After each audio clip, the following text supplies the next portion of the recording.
दोस्तों, आज मैं आपको एक ऐसी कहानी सुनाने जा रहा हूँ जो कि सच्ची घटना पर आधारित है। ये कहानी बहुत पुरानी है। कुछ लोगों का मानना है कि भूतों का कोई अस्तित्व नहीं होता। आप लोग जानते हैं, भगवान का अस्तित्व होता है तो भूतों का क्यों नहीं। सभी ने रामायण और महाभारत जैसे ग्रंथों को पढ़ा है या किसी से सुना होगा कि जब भगवान इस धरती पर थे तब भी भूत पिशाच हुआ करते थे। भगवान निराकार हैं। निराकार का अर्थ होता है जिसका कोई आकार नहीं होता। जो लोग जिस रूप में भगवान को पूजते हैं, भगवान उसी रूप में उसे दिखाई देते हैं। मैं बिना समय व्यर्थ करते हुए आपको आज की कहानी की ओर ले जाता हूँ। ये बहुत पुरानी बात है। जब पानी पीने के साधन नहीं हुआ करते थे तो लोग बावड़ी, तालाब आदि से पानी पिया करते थे। तो ये कहानी भी तालाब की ही है, जो कि एक डायन की वजह से जहर बन गया था। इस सब की आखिर शुरुआत कैसे हुई थी, चलिए हम स्टार्टिंग से इसको समझते हैं। एक गाँव में एक औरत का कोई बच्चा नहीं था। मैं गाँव का असली नाम नहीं बता सकता क्योंकि जिसने हमें ये कहानी भेजी है उनने हमें गाँव का नाम और बाकी के पात्रों का नाम बताने से मना किया है, और ये सब उतने ज़रूरी भी नहीं है। कहानी को थोड़ा आगे बढ़ाते हैं। उस औरत को कोई बच्चा नहीं था। वो औरत गांव के मुखिया की पत्नी थी। उसकी शादी को काफ़ी समय हो गया था। सब लोग उसे बांझ कह कर पुकारते थे, जो कि काफ़ी गलत बात है। सारे गाँव वाले उसका मुँह भी नहीं देखना चाहते थे। कहते थे कि इसका मुँह देख लिया तो पूरा दिन बेकार चला जाएगा। लेकिन मुखिया की पत्नी थी, इसलिए लोग थोड़ी बहुत बातचीत कर लिया करते थे। एक दिन गाँव में एक फ़कीर बाबा भिक्षा मांगते हुए पहुंच जाते हैं तो वो बातों ही बातों में उस औरत का हाथ देखने लग जाते हैं और कहते हैं कि आपको कोई बच्चा नहीं है ना। तो औरत बोलती है, आपको कैसे पता चला। तो बाबा बोलते हैं कि हम हस्तरेखा देखने में निपुण हैं और हाथ देखकर ये बता सकते हैं कि क्या होने वाला है और क्या होगा। तो मुखिया की पत्नी बोली कि अच्छा, तो ये बताओ कि मेरा बच्चा कब होगा। तब फ़कीर बाबा ने बोला कि आपको भगवान ने बच्चा तो नहीं दिया, पर मैं एक रास्ता बताऊँगा जिससे आपकी इच्छा पूरी हो सकती है। तो मेरी बात को ध्यान से सुनो। अमावस्या की रात को किसी एक लड़के की बलि पीपल के पेड़ के नीचे दे दो।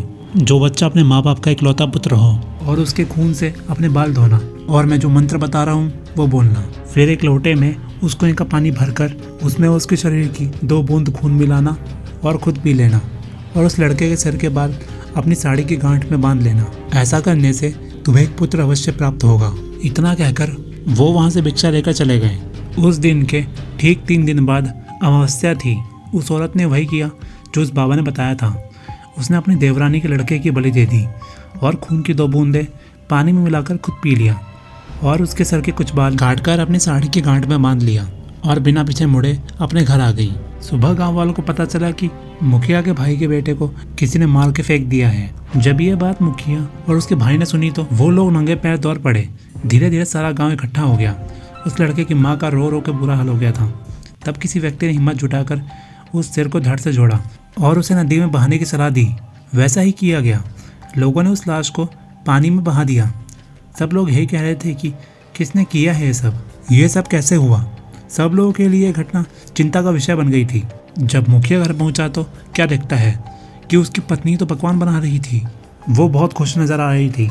मुखिया ने गुस्से में कहा कि क्या तुम्हें इस बात का बिल्कुल भी दुख नहीं है कि हमारे भाई का बेटा मर गया है।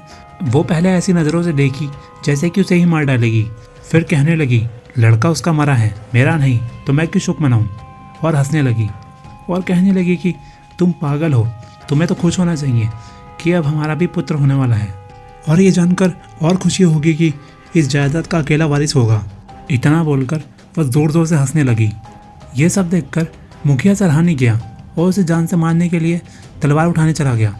वो अंदर तलवार ढूंढ रहा था पर तलवार नहीं मिली। जब वो पत्नी के बेड के पास पहुंचा तो क्या देखता है कि सारे कपड़े खून से लथपथ हैं और तलवार भी वहीं पड़ी है और उस पर खून लगा है। वो ये सब देखते ही समझ गया कि उसके भाई के बच्चे को किसी और ने नहीं, उसकी बीवी ने मारा है, और उसने ये सब पुत्र प्राप्ति के लिए किया होगा। फिर मुखिया ने उसे मारने का विचार बनाया कि अभी मैं इसको मार दूंगा तो सब लोग मुझे गलत समझेंगे। सही समय आने पर मैं इसकी सच्चाई सबके सामने ले आऊंगा। ये सब सोचकर वो वहाँ से चला गया। उस दिन से गांव में ऐसी ऐसी घटना होने लगी। किसी की भैंस मर गई, किसी ने उसे मार डाला, और उसके शरीर के अंग इधर उधर फैले पड़े हैं जैसे किसी ने उसे नोच नोच कर खाया हो। तो किसी दिन किसी का कुत्ता, किसी का बछड़ा, तो किसी की बकरी मर गई, और ऐसे ही कई जानवरों की बहुत बुरी तरह से हत्या की गई। ऐसी घटनाओं से सारा गाँव परेशान था। किसी को ये समझ नहीं आ रहा था कि आखिर ये हो क्या रहा है। एक दिन की बात है, मुखिया रात को अपने गेट के पास सोया हुआ था। आधी रात के समय उसे गेट खोलने की आवाज़ आई। वो जाग गया। उसने देखा कि एक औरत बाल बिखरे हुए आधी रात को बाहर चली जा रही है। देखने में तो ऐसा लग रहा था कि जैसे उसको कोई खींच कर ले जा रहा हो। अगस्त की काली रात थी, चारों तरफ से आवाजें आ रही थी, कहीं सियार तो कहीं कुत्ते भौंकते। मुखिया को ऐसा लग रहा था कि न जाने ये रात क्या कयामत ढाएगी। अचानक उसे एक गाय के बछड़े की रंभाने की आवाज आई। वो समझ गया कि हो ना हो यही सारे गांव की बर्बादी का कारण है। आप लोग समझ रहे होंगे कि मुखिया किसकी बात कर रहा है। मुखिया के दिमाग में एक आइडिया आया, क्यों ना मैं चलकर देखूं कि ये कहाँ जाती है। वो उठकर चल दिया। उसने आगे चल के क्या देखा कि पड़ोसी के गाय का बछड़ा का कटा हुआ सर पड़ा है और उसका धड़ वो औरत खींचकर पीपल की ओर ले जा रही है। और ले जाकर उसने वो शब्द दोहराए, ये लो प्यासी आत्मा, मैं तुम्हारे लिए भोजन लाई हूँ। मुखिया ये सब नीम के पेड़ से छुपकर देख रहा था। एकदम से वो देखता है कि चार काली छाया वहाँ प्रकट हुई। देखते ही देखते वो ऐसे भयानक शरीर में बदल गई कि उसे देखकर मुखिया की रूह तक कांप गई। उन भयानक आत्माओं के बड़े बड़े दांत, लाल लाल आंखें, शरीर पूरा जला हुआ, बड़े बड़े नाखून, आंखें तो ऐसे चमक रही थी कि बार बार बदलने वाली लाइट जल रही हो। उसने इतना भयानक दृश्य अपनी पूरी जिंदगी में कभी नहीं देखा था। वो क्या देखता है कि वो चारों भूत और उसकी पत्नी उस लाश को खाने लगी, दोनों हाथों से लपालप, जैसे कि कोई भूखा व्यक्ति खाने पर टूट पड़ता है। ये सब देखकर मुखिया के पैर के नीचे से जमीन ही खिसक गई थी कि उसकी पत्नी एक डायन है। जब उन्होंने सारे मांस को नोच नोच कर खा डाला, तब उसने एक भूत की बात सुनी। वो मुखिया की बीवी से कह रहा था कि बस 3 दिन बाद फिर अमावस्या है और हमारी शक्ति उस दिन बढ़ जाएगी, जब हम तुम्हें अपनी पूरी शक्ति सौंप देंगे और तुम अपनी मर्जी से कुछ भी कर सकती हो। तुम गांव वालों को अपनी उंगली पर नचा सकती हो। मुखिया ने ये सब सुनकर सारे गांव को चोरी चोरी जगा दिया और उनसे बोला कि देखो, मैं तुम्हें बताता हूँ कि तुम्हारी बर्बादी एक डायन की वजह से हुई है। और सबसे कहा कि सब लोग अपने अपनी लाठी उठा लो और चलो मेरे साथ, आज उस डायन का अंत करके रहेंगे। मुखिया के इतना कहते ही सब लोग भागते हुए उस पीपल की ओर चल दिए और सारे गांव को अपनी तरफ आते देख वो सारे भूत गायब हो गए। लेकिन मुखिया की पत्नी, जो एक डायन थी, वहीं खड़ी रही। मुखिया की पत्नी को इस हालत में देखकर सारे गांव वालों के तो होश उड़ गए और वह रुक गए। मुखिया ने कहा, खड़े क्यों रह गए? ये तुम्हारी मालकिन नहीं, डायन है, डायन। मुखिया के सब बोलते ही सब लोग उस डायन को लाठियों से मारने लगे और वो डायन अपनी जान बचाकर भागी और भागते हुए वो कुएं में जा गिरी। उसकी साड़ी ऊपर अटक गई और वो चिल्लाने लगी, बचाओ बचाओ। सारे गांव ने कहा, इसे सजा अपने आप मिलेगी, लटके रहने दो इसे। वह चिल्लाती रही। सारे लोग उसका तमाशा देख रहे थे। वो चीखती रही, चिल्लाती रही, मुझे ऊपर निकालो, मुझे पानी पिलाओ। पर किसी ने उसकी सहायता नहीं की, पर वो बार बार यही बोलती रही, मैं तुम सब गाँव वालों को बर्बाद कर दूंगी। एक एक को मैंने पानी के लिए नहीं तरसाया तो मेरा नाम भी काली डायन नहीं, यही नाम दिया है ना तुम लोगों ने मुझे। मैं किसी को नहीं छोड़ूंगी। 2 दिन तक उसकी लाश यूं ही लटकती रही। तीसरे दिन अमावस्या थी। उस दिन के रात के बाद उस लाश का पता नहीं चला कि कहाँ गई, जबकि कुआं बिल्कुल सूखा था। उस बात को काफी टाइम हो चुका था, लोग उसके बारे में भूल चुके थे। कुछ दिन बाद ऐसी ऐसी खबर सुनने में मिली कि उस कुएं से आवाज आती है। कभी वही बात सुनाई पड़ती है कि मैं तुम लोगों को पानी के लिए तड़पा दूंगी, और कभी रात में मंत्रों की आवाजें आती हैं। लोग उस राज को समझ रहे थे कि उसका जब तक शरीर नहीं जल जाता तब तक उसकी आत्मा भटकती रहेगी। कुछ दिनों बाद गांव के कुएं का अचानक पानी सूख गया तो वो लोग परेशान हो गए। कुछ समय बाद वो लोग क्या देखते हैं कि जिस कुएं में वो मरी थी वो पानी से भर गया है। गांव के सारे कुएं सूख गए हैं, लेकिन जिसमें वो मरी थी वही पानी से कैसे भर गया है। ये आश्चर्य देखते हुए कुछ लोगों ने कहा कि क्या पता उसी डायन ने सब किया हो। कुछ लोग कह रहे थे कि उस बात को बहुत समय हो गया है, अब तक वो यहाँ कहाँ रुकी होगी, और कहा कि चलो इसी कुएं से पानी पिया करेंगे। सुबह जब कुछ लोगों ने कहा चलकर पानी खींचते हैं, जब कुएं के पास पहुँचते हैं तो कुएं में पानी नहीं। ये सब देखकर लोग आश्चर्य में पड़ गए कि पानी गया कहाँ। तब उसमें से अजीब सी आवाज आई, कहा था ना पानी के लिए तड़पा दूंगी, तुम लोगों ने मुझे पानी नहीं पिलाया था ना। इतना बोलकर वो आवाज जोर जोर से हंसने लगी और आगे कहा कि अब मैं तुम सबको सिर्फ पानी के लिए ही नहीं, खाने के लिए भी तरसा दूंगी। इस गांव में अब पानी कभी नहीं बरसेगा। इतना बोलकर वो फिर से जोर जोर से हंसने लगी। अब गांव वाले परेशान हो गए, उनके पास पानी खत्म हो गया था। अब दूसरे गांव से पानी लाना पड़ता था। पानी ना बरसने के कारण वो कुआं भी सूखने लगा। तब उस गांव के मुखिया ने पानी लेने से मना कर दिया और कहा, तुम लोगों ने जो किया है उसके लिए हम क्यों दुख झेलें। कभी कुएं में पानी आ जाता तो कभी नहीं। जब गांव वाले प्यास से परेशान हो गए तो कुछ लोगों ने जिस कुएं में वो डायन मरी थी उस कुएं से पानी खींच लिया, और उसे जैसे ही पिया तो उन लोगों का शरीर पूरी तरह सड़ गया। किसी को चर्म रोग हो गया, किसी के हाथ पैर गलना शुरू हो गए। ये भयानक दृश्य देखकर बाकी के लोगों ने तो उसे छुआ तक नहीं। अब गांव वालों की बुरी दशा हो गई। सब लोग भगवान को याद करने लगे। भगवान, ये सब कौन से जन्म के पापों की सजा दे रहे तू? चारों ओर बस हाहाकार मच गया था। उस दिन से गांव में तो जैसे मातम सा छा गया हो। दूसरे दिन सुबह में उस गांव में एक बाबा आते हुए नजर आए। उनने सफेद वस्त्र पहन रखे थे, माथे पे तिलक था, हाथों में कमंडल, एक हाथ में माला, बस राम नाम का जाप करते हुए चले जा रहे थे। सब गांव वालों ने उन बाबा को देखा। सब लोग उनके चरणों में गिर पड़े और कहने लगे, बाबा हमें संकट से बचा लो। बाबा ने कहा, क्या बात है, आप सारे गांव वाले इतने परेशान क्यों लग रहे हैं? तब बाबा को मुखिया ने सारी बात बताई। तब बाबा ने कहा कि मैं तुम्हारी इस काम में अवश्य मदद करूंगा, और कहा मैं कल अपने शिष्य विराट को लेकर आऊंगा, क्योंकि इस काम के लिए मुझे एक सद्भाव और ईश्वर पर विश्वास करने वाले व्यक्ति की जरूरत है, और वो बुद्धि में निपुण है। आप लोग धैर्य रखिए, मैं अवश्य वापस आऊंगा।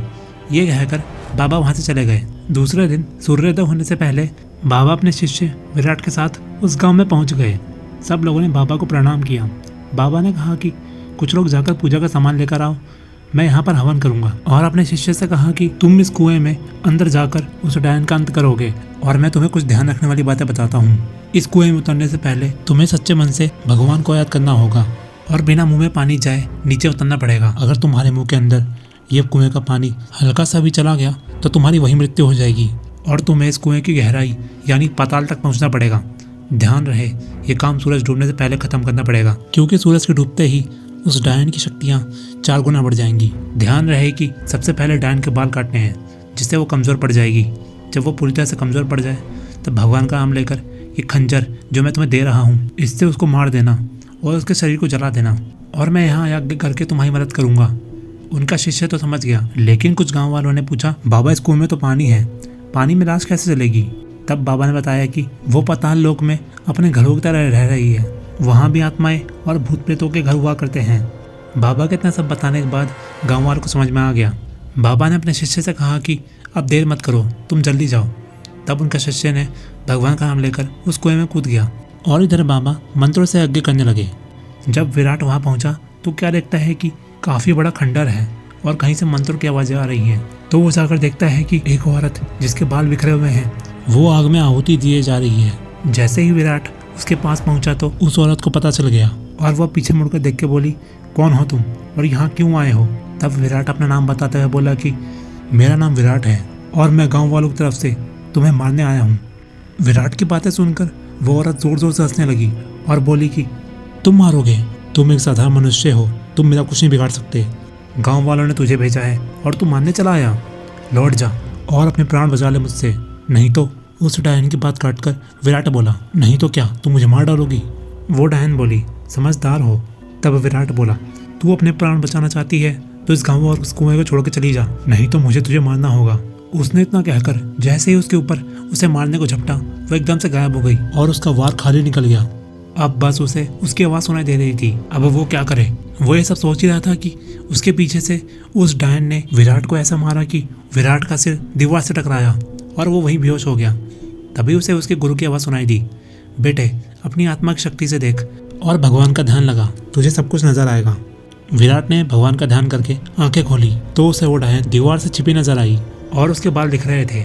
विराट को अपने गुरु की बात ध्यान आई तो उसने बिना देर किए, बिना उस डायन को पता लगे, उसके बाल काट दिए और वो झट से उसको मारने के लिए खंजर उठाया। तो वो डायन गिड़गिड़ाने लगी और बोली, तुम आदमी हो, मैं औरत हूँ और मैं निहत्ती हूँ, तुम मुझे छोड़ दो। इतना बोलकर वो डायन रोने का नाटक करने लगी, क्योंकि उसकी सारी शक्ति कमजोर पड़ गई थी।